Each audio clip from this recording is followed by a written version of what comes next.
Good morning. Communication skills में अब हमारा नेक्स्ट टॉपिक है टाइप्स ऑफ कम्युनिकेशन, यानी कि संप्रेषण के प्रकार। तो संप्रेषण कितने प्रकार के होते हैं ये हमें इसमें आगे स्टडी करना है। तो फर्स्ट है इसमें वर्बल में दो चीज़ें आती हैं, ओरल और रिटन। यानी कि जो हम ओरली बोलते हैं मौखिक तौर पे, जैसे कि मैं अभी आपको बोल के समझा रही हूँ, आपके सब्जेक्ट से रिलेटेड या कोई भी इन्फॉर्मेशन हम जो बोल कर दे रहे हैं वो ओरल होती है, जो वर्बल में आता है ये पॉइंट। फिर नेक्स्ट होता है इसमें रिटन। अब रिटन में जो हम लेटर लिख के या बुक्स या न्यूज़पेपर के थ्रू जो हम हमारा मैसेज किसी सामने वाले तक कन्वे करते हैं वो होता है रिटन कम्युनिकेशन। अब वो फॉर्मल भी हो सकता है, इनफॉर्मल भी हो सकता है। देखिए फॉर्मल और इनफॉर्मल में क्या अंतर होता है। फॉर्मल कम्युनिकेशन वो जो हम संस्था में करते हैं हमारे काम करने के दौरान।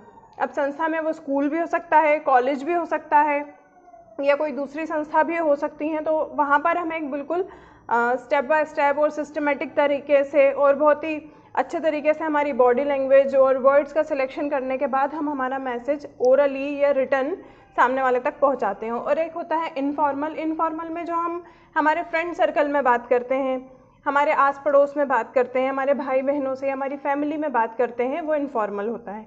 ठीक है। फिर नेक्स्ट इसमें आता है नॉन वर्बल में आता है साइन। जब हम रोड पे गाड़ी चलाते हैं तो वहाँ ट्रैफिक लाइट्स होती हैं। ट्रैफिक लाइट में 3 कलर होते हैं, red, orange and green.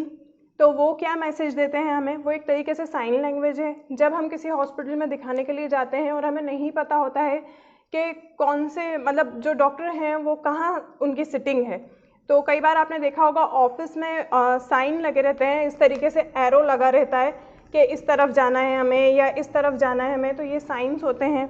Road पर भी आपको ये चीज़ें देखने को मिलती हैं, तो वो साइन लैंग्वेज होता है। इस तरीके से विजुअल साइंस भी होते हैं, जो नियॉन कलर में लगे हुए होते हैं, जो दूर से ही चमक जाते हैं, वो विजुअल साइंस होते हैं।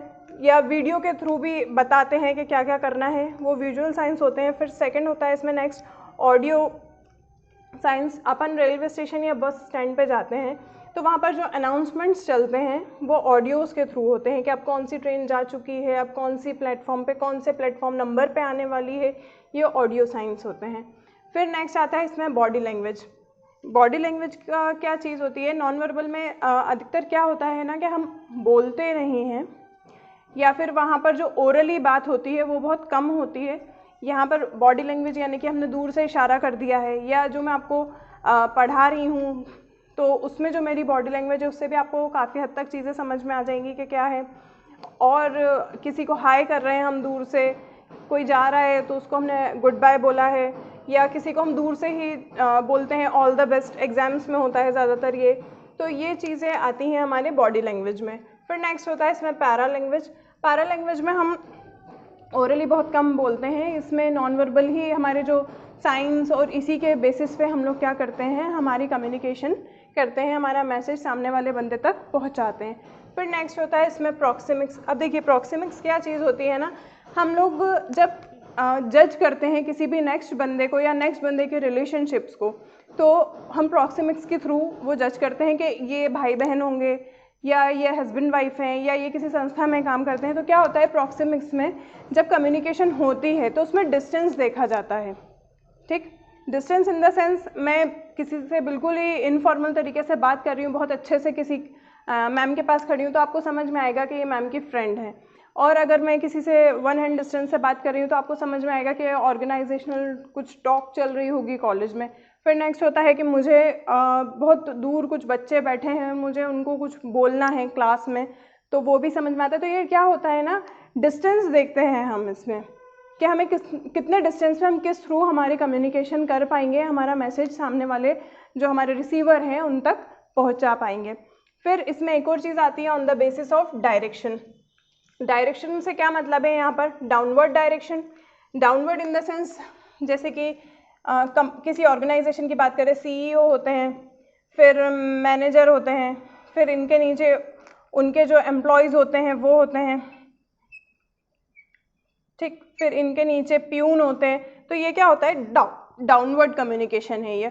इसी तरह अपवर्ड कम्युनिकेशन होती है। तो क्या CEO को जब कोऑर्डिनेट करना होता तो वो पहले मैनेजर से करते हैं, फिर एम्प्लॉय से करते हैं, फिर प्यून्स पे जाते हैं, डायरेक्टली वो जा सकते हैं, बट क्या होता है ना कि एक प्रॉपर चैनल का यूज़ किया जाता है किसी भी ऑर्गेनाइजेशन में मैसेज पहुंचाने के लिए।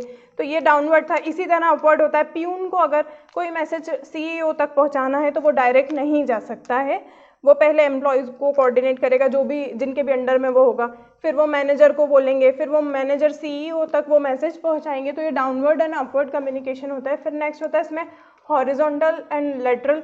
तो यानी कि ये जो हॉरिजॉन्टल में जो इस तरीके से चलता है, जैसे कि manager to manager, marketing manager को काम है कुछ तो वो फाइनेंस डिपार्टमेंट में इन्फॉर्म करेंगे, फिर अकाउंट सेक्शन जो होता है उसमें। तो इस तरीके से जो कम्युनिकेशन होती है, मतलब एक ही प्लेटफॉर्म पे जो बात हो रही है या हम उसकी बात कर रहे हैं, इसमें डाउनवर्ड अपवर्ड वाली बात नहीं है। यानी कि अपने जो उनके साथ में काम कर रहे होते हैं, जो उनके कोलीग्स होते हैं, उनमें जो कम्युनिकेशन चलता है वो, ठीक है। उसके बाद इसमें आपका नेक्स्ट टॉपिक है strategies to develop effective communication. कौन कौन सी रणनीतियाँ हम बनाते हैं हमारी कम्युनिकेशन को इफेक्टिव बनाने के लिए। तो सबसे पहली चीज़ होती है इसमें हम एक सिंपल लैंग्वेज यूज़ करते हैं, बिल्कुल आसान शब्दों का हम उसमें चयन करेंगे। कोई भी वर्ड ऐसा नहीं होना चाहिए जो हमारे रिसीवर को समझ में ना आए, नहीं तो वो फीडबैक जो है वो प्रॉपर नहीं दे पाएंगे, हमें प्रॉपर रिस्पॉन्स नहीं मिलेगा, तो हमारी आगे की ये कम्युनिकेशन प्रोसेस जो है हम नहीं कर पाएंगे। फिर होता है क्लैरिटी, क्लियर बात होनी चाहिए, ना घुमा फिरा के होनी चाहिए, ना इस तरीके से होनी चाहिए कि नेक्स्ट जो रिसीवर है उनको कुछ भी समझ में ना आए।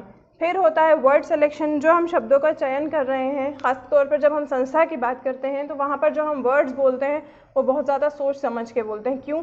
क्योंकि हम एक फॉर्मल तरीके से वहाँ कम्युनिकेट करते हैं। इनफॉर्मल तरीका नहीं होता है, जैसे कि हमारे घर में जो लैंग्वेज चल रही होती है, सबके घर में उनके रिलीजन के हिसाब से या जिस एरिया में वो रह रहे हैं उस अकॉर्डिंग लैंग्वेजेस चलती हैं, लेकिन हम हमारी ऑर्गेनाइजेशन में ऐसा नहीं करते हैं।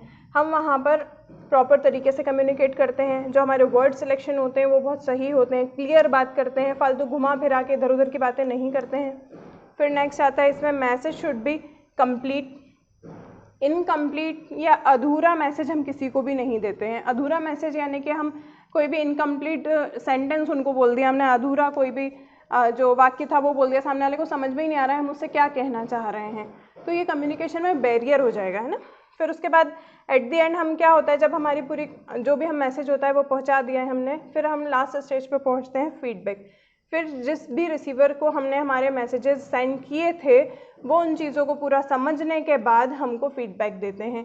तो ये थी आपकी स्ट्रेटजीज़ जिससे हम हमारी कम्युनिकेशन को इफेक्टिव बना सकते हैं, और ये थे टाइप्स जो कि इम्पॉर्टेंट हैं और एग्ज़ाम में भी आते हैं।